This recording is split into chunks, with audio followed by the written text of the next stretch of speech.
বন্ধুরা, সবাই কেমন আছো? আমিও ভালো আছি।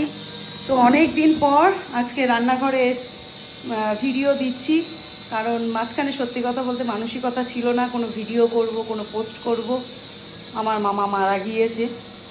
তো চলো দেখা যাক আজকে কি রান্না করছি। সানডে মেনু, কিন্তু কোনো স্পেশাল মেনু সেইভাবে কিছুই না। এই যে দৈনন্দিন যেরকম খাবার হয় সেরকমই মেনু। এখানে করছি এই যে বাঁধাকপির তরকারি, আর এখানে এই যে ভেটকি মাছ এনেছে, এটা ঝাল করবো। এই যে এখানে সর্ষে লঙ্কা বেটে নিয়েছি আমি, আর এখানে কালো জিরে নুন হলুদ আছে।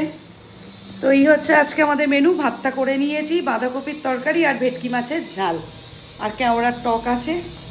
সত্যি কথা বলতে মানসিকতা নেই সেইভাবে ভিডিও করার, কিন্তু দেখো জীবন তো আর থেমে থাকে না।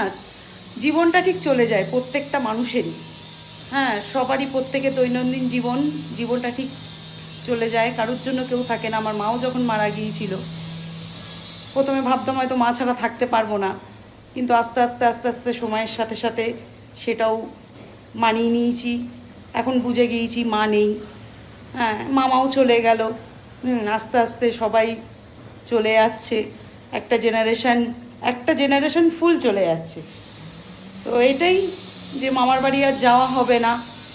মামার বাড়ি মধুর হাড়ি, মামা না থাকলে ঠিক মামার বাড়িটা মামার বাড়ি মনে হয় না।